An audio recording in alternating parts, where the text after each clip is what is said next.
Hello everyone, today we will be doing the remaining losses in the pre-stress. I have already discussed with you two losses. The third one is the loss due to the anchorage slip. अब जो ये encourage slip है इससे जो losses कैसे आते हैं encourage slip में कैसा मीन्स सपोज कीजिए कि मैंने एक ये बीम लिया है यहाँ पे तो first of all the thing is that it only occurs in the post tension pre stress concrete तो सब ये जो कॉन्सेप्ट है ये पोस्ट टेंशन में यूज होगा ठीक है post tension pre stress concrete में होगा क्योंकि ये प्री स्ट्रेस में नहीं होगा पोस्ट में होगा कैसे होगा एंकरेज स्लिप क्या है वो अभी मैं बताता हूँ आपको सपोज ये बीम हमने लिया ठीक है तो अगर मैं इसको दोनों तरफ से क्या कर रहा हूँ टेंशन प्रोवाइड कर रहा हूँ तो बोथ साइड जैकिंग होगी यहाँ पर ठीक है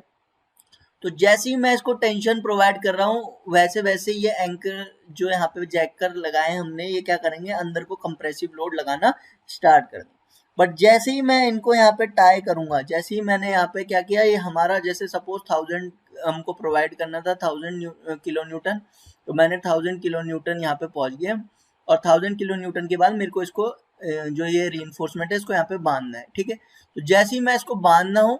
तो सडन जैसे ही हम इसको बांध रहे रहते हैं यहाँ पे बांधते हैं इसको तो ये सडनली क्या होता है ये रीइंफोर्समेंट स्लिप हो जाता है तो थोड़ा क्या हो जाता है ये लूज हो जाता है तो जैसे ही हम इसको बांध रहे रहते हैं उस समय जो ये छूट जाता है थोड़ा रीइंफोर्समेंट स्लिप हो जाता है उस टाइप के लॉसेस को बोलते हैं एंकरेज स्लिप तो सडन जैसे अगर कोई हम रस्सी बांध रहे हैं रस्सी को हमने बहुत खींचा है और सडनली मैं उसमें अगर उसको नोट बांधने की कोशिश करूंगा तो क्या होगा थोड़ी रिलीज हो जाती है अपने आप तो वैसा जो लॉसेज आते हैं ड्यू टू एंकरेज स्लिप उसको बोलते हैं ठीक है तो एंकरेज स्लिपिंग क्या है slipping at the time of anchorage ठीक है due to the slippage of tendons during the anchoring process there will be reduction in the elongation of steel hence there will be loss in the prestress तो जैसे ही हमारा क्या होगा जैसे ही मैंने उसको टेंशन प्रोवाइड की थी वो स्लिप के कारण क्या होगा एलोंगेशन क्या हो गया कम होगा उसका स्टील का अब अगर एलोंगेशन कम होगा तो रिडक्शन हो जाएगा हमारा लॉस हो जाएगा लॉस इन प्री स्ट्रेस हो जाएगा तो reduction of steel due to anchorage is equal to suppose change in length है तो लॉस ऑफ प्री स्ट्रेस निकालना है तो delta sigma will be strain due to slip into Young's modulus of steel. तो that is equal to delta loss of pre-stress is equal to change in length. जो slip है हमारा strain in slip क्या आएगा change in length upon original length into Young's modulus of steel. तो अगर losses of pre-stress calculate कर रहे हैं हम तो loss of pre-stress का value क्या होगी डायरेक्टली हम फॉर्मूला लगा देंगे that it is equal to change in length upon original length into the Young's modulus of steel तो ये क्या है एंकरेज स्लिप क्या है जब हम इस पे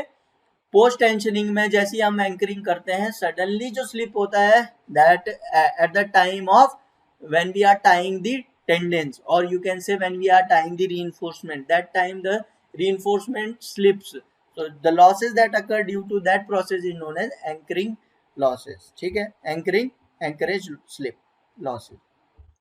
now we have to discuss about the time dependent losses so time dependent losses भी मैंने आपको तीन टाइप के बताए थे one is due to creep one is due to shrinkage and other is relaxation of steel तो पहले हम देख लेते हैं losses due to creep तो आई होप आपको पता हो कि ये क्रीप क्या होता है आपने आरसीसी में पढ़ा होगा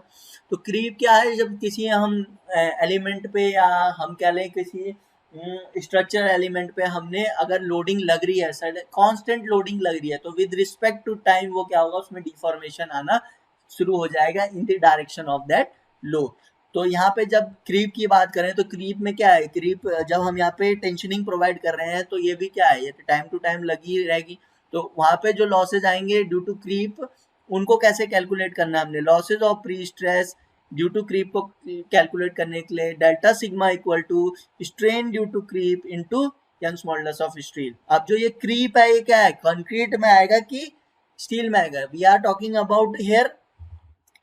स्टील की बात कर रहे हैं बट हमें क्या है हम क्रीप के जब टेंशनिंग हम प्रोवाइड कर रहे हैं हम किसको टेंशनिंग प्रोवाइड कर रहे हैं हम स्टील में तो स्ट्रेन ऑफ क्रीप की वैल्यू जो है हम कैसे निकालेंगे delta sigma will be equal to strain in creep into E S ये तो समझ में आया तो जो यहाँ पे स्ट्रेन ड्यू टू क्रीप है क्रीप स्ट्रेन है और जब हम ई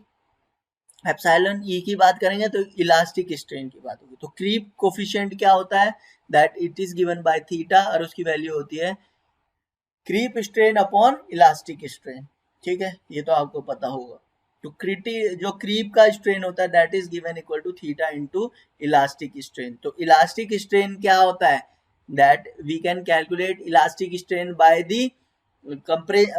स्ट्रेस अपॉन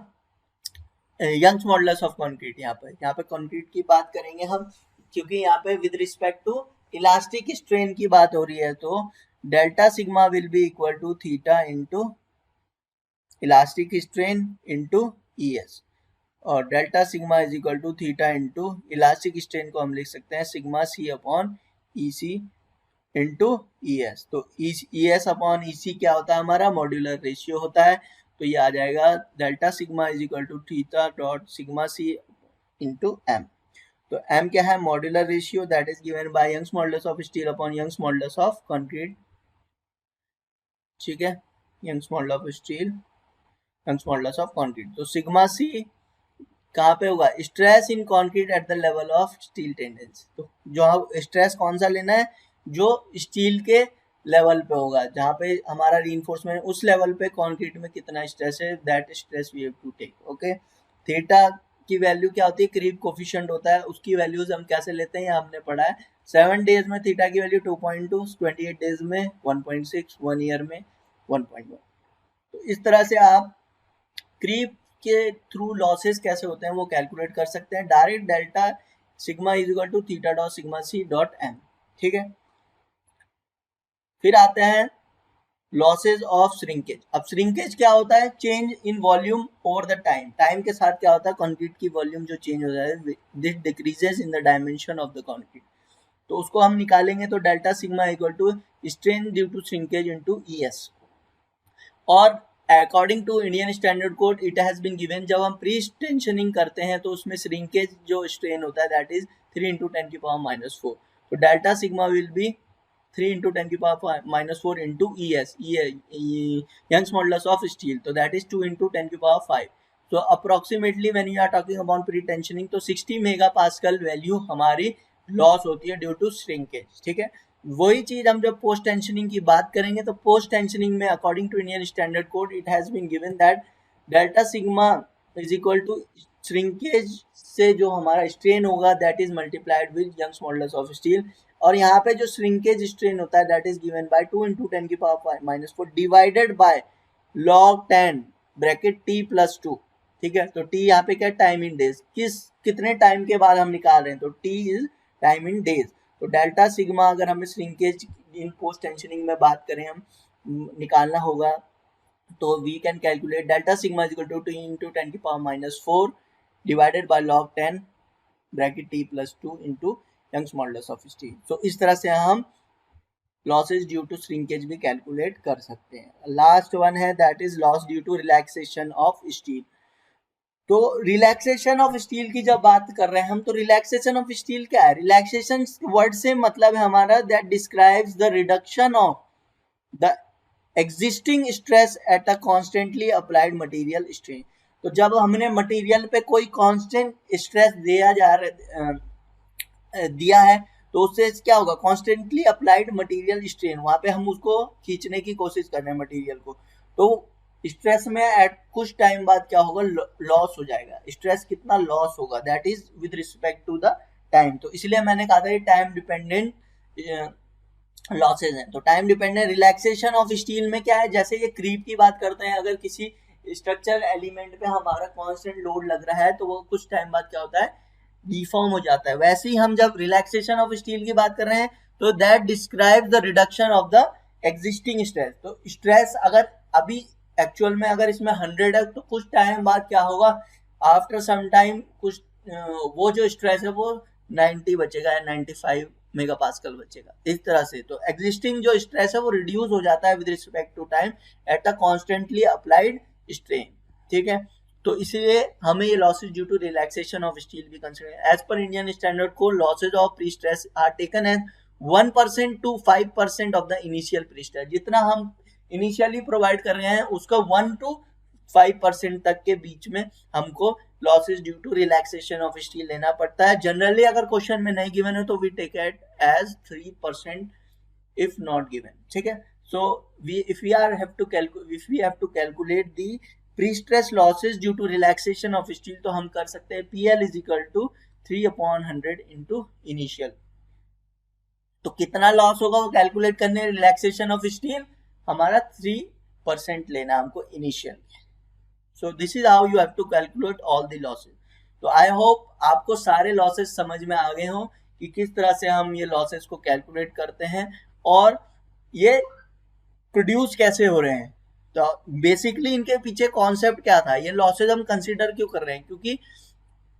मैंने आपको पहले भी बताया था कि हम जब प्री स्ट्रेस कंक्रीट बना रहे हैं तो हमको मटेरियल की स्ट्रेंथ भी ज़्यादा चाहिए। तो वो क्यों चाहिए थी, क्योंकि यहाँ पे लॉसेस भी बहुत ज़्यादा हो रहे हैं। तो लॉसेस को कॉन्ट्रैक्ट करने के लिए ताकि वो लॉसेस ना आए, हमारा मटेरियल सेफ रहे, इसलिए हम वो हाई स्ट्रेंथ का लेके चल रहे हैं। तो जितना भी हमारे लॉसेस होते जाएंगे वो बाद में क्या हो जाएंगे, उनको सेव कर दिया जाएगा, क्योंकि हमने ये सारे लॉसेस की स्टडी कर ली, इसीलिए हम लॉसेस पढ़ रहे हैं। क्योंकि हमें अगर लॉसेस का पता रहेगा तो लॉसेस का पता होने के बाद हम इजीली ये वैल्यूज कैलकुलेट कर सकते हैं। So I hope you all are understood with this topic of losses. Thank you very much.